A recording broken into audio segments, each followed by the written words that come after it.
We are extremely pleased that you are here. It is good to come together for the purpose of co-creating. Do you agree? Yes. You are knowing what you are wanting? Yes. Desire is a good thing, isn't it? Desire that you believe, nothing feels better than that. That anticipation of more and more wonderful things coming to you. It's really what you are about. It's why this time and space looked so appealing to you. Because you knew you would come into this environment of variety, which would give you an opportunity to come to your own personal and very important conclusions about what you prefer.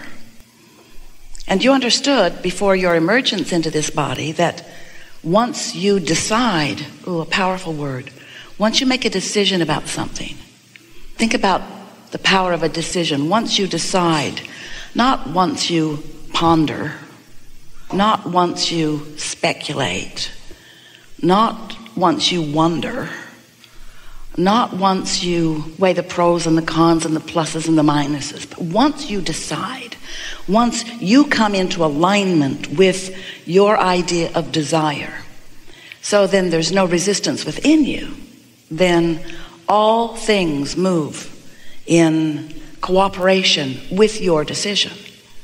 In your indecisiveness, in your, I want it, but. I really, really want this, but.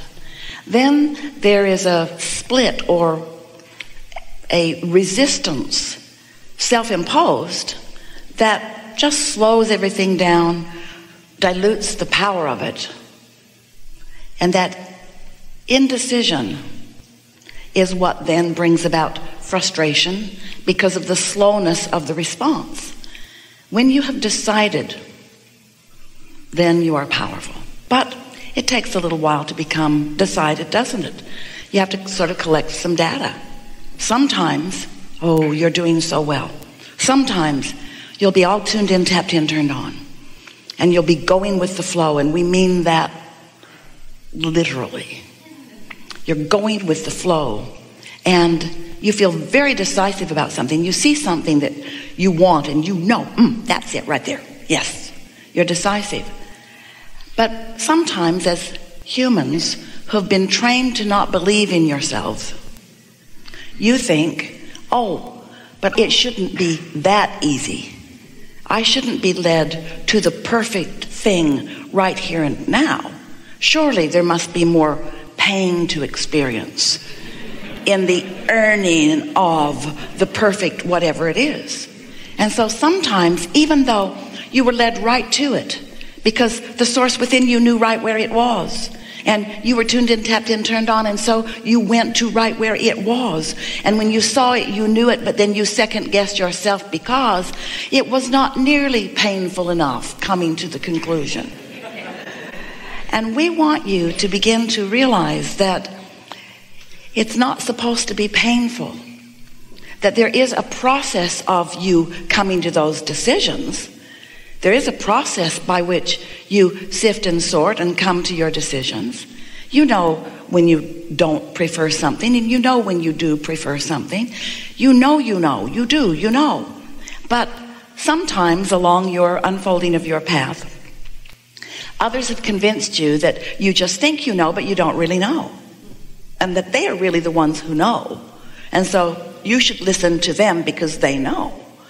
And often they will accuse you and us. They accuse us of teaching you selfishness. We say, we do. Yes, we do. We do. Chapter 1, selfishness. Because if you are not selfish enough to identify your own preference, then you cannot connect to the power that is really you. Because in not deciding what's best for you, then you water it all down with what's best for this and best for this.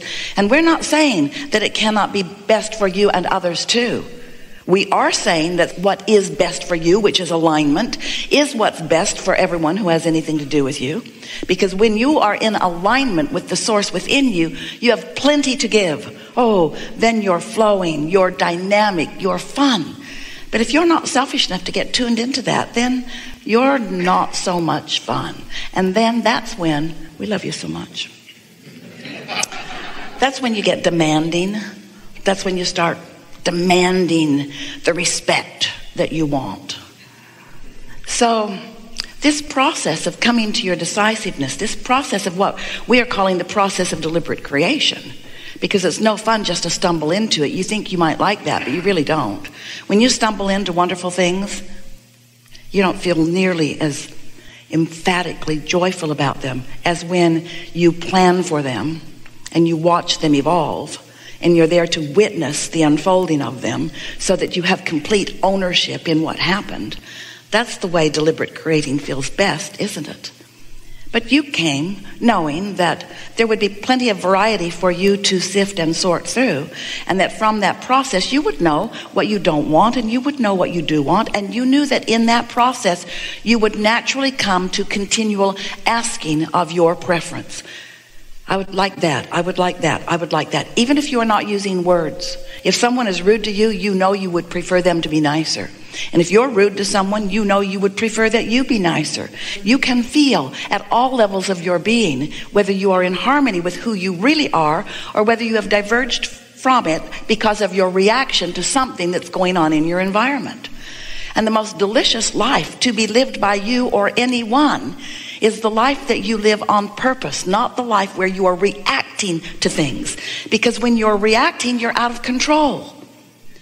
But when you're deciding, when you are deliberate, then things line up for you and you have that knowing of every part that you played in every part of the unfolding of it. So then, when the manifestation of it is realized by you, how sweet that manifestation is, because you recognize the components of it that you have accomplished. So, sifting and sorting, knowing what you do want, knowing what you don't want, causes you to accomplish without even knowing there was a step one. Because asking is step one, asking for something. And the more sifting and sorting you do, the more knowing what you don't want and knowing what you do want that happens, then the more decisive you are, yes, about what you want. And so asking is so important, step one. Step two is not your work. Step two is where the laws of the universe, law of attraction, and your inner being and infinite intelligence, what you want to call source, all of these components answer what you're asking. In the moment that you ask for it. Now we know that's hard for you to accept, but it is the way that it is. In the moment that a decision happens within you, everything from non-physical perspective lines up to complement, to enhance, to add power to pave the way for what you have asked for. When you begin to witness it without a knowledge of the way the laws of the universe work, you would call it magic, because it doesn't happen to everyone. It doesn't even happen to you every time. But when it happens, you recognize the power of it, that answering of what you've asked for. But the only time that you recognize the power of the answering, which is step two, is when you are in the moment accomplishing what we have been calling and will forevermore call step three. The art of allowing, being in vibrational alignment with your own request. Now that sounds simple enough, and yet you hardly ever do it. You say, I really want that, but, and then you get real about it. But it's hard to find, or it's long in coming, or I've wanted a long time, or hardly anybody ever has it, or. But step three, when you accomplish it, means you are in absolute vibrational alignment with your request from step one. Then step four is just getting really good at step three. That sounds like a funny step, doesn't it? You should just call it step three. Step three, get step three done. But step three is a step that you step in and out of. Sometimes you're in alignment, sometimes you're not. Sometimes you feel really good, sometimes not so. Sometimes you're absolutely sure of something, sometimes not. And you know what the difference between step three and step four really is? It's consistency. But you know what else it really is? Do you know why it really is? It's because of the momentum. Because when you're in step 3 and you're able to stay there long enough, which means you're believing what you're asking for.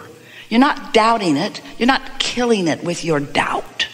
You believe it. And so it's infusing you with a feeling of energy. When you are in step 3 and you've practiced the positive thought of the positive expectation of the positive outcome that you are reaching for, momentum happens. Law of attraction is at the heart of all of this. When you give your attention to something just for a moment, it's not very powerful. If you focus on something for less than 16 seconds, we used to say 17. When you focus upon something for less than 16 seconds, things are moving right along, aren't they?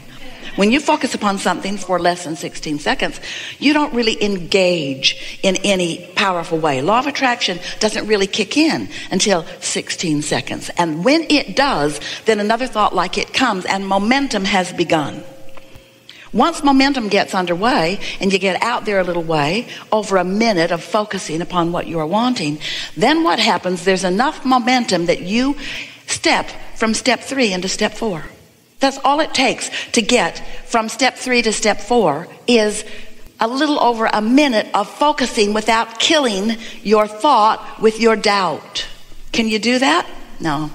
You got to practice it. You can do it, but you usually don't. Because there's usually someone there who you're talking with who has a very objective and practical approach to why you can't get what you want. You know who they are. Leave them home. You know what it's like to be high and feeling good about something and then to be, oh, we love you so much, stupid. And to say it out loud to somebody who's not ready. In other words, if you talk about what you want to someone who's not ready for you to have what you want, they're going to throw cold water all over it. They don't mean to. They love you, mostly. They do.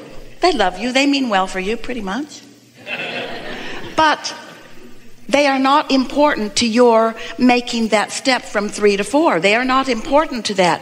Only your focus is. So if we were standing in your physical shoes, we would make the step from 3 to 4. In other words, we'd just get really, really good at step 3 without talking to other people about it.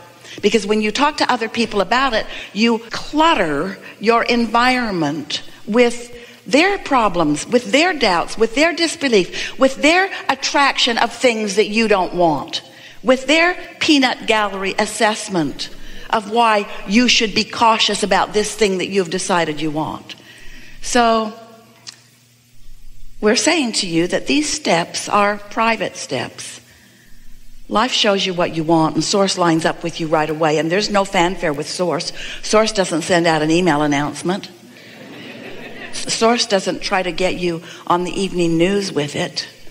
And it's fortunate for you, because when you hold your intentions to yourself, they can be more powerful. And that's something that most humans do not understand. You think that there's power in numbers. No. The power is not in the numbers. The power is in the alignment, you see. And usually in the numbers, there's fracture. Ringing any bells? So, step 1, you ask. Step 2, Source answers unequivocally, every time, completely. And when that happens, a vibrational reality begins to form. And momentum begins to be accomplished right away. And this vibrational reality, which is what step 2 accomplishes, is so vivid and so powerful that we have named this vibrational reality the vortex. Wrote a whole book about it. Because we want you to accept the reality and the validity of this vibrational reality, which will turn from thoughts to things in time, depending upon what your thoughts are, depending upon what the momentum of your thought is, depending upon how well you're doing with step 4, depending upon how much momentum you are allowing yourself to have about a subject before you contradict it with your own wisdom of past experience. That word wisdom was sarcastic. You are wise, but you're not usually using your wisdom when you are looking back for evidence of why this won't work now, because it didn't work before. So if you could forget about what didn't work, then every fresh desire you hatch would work.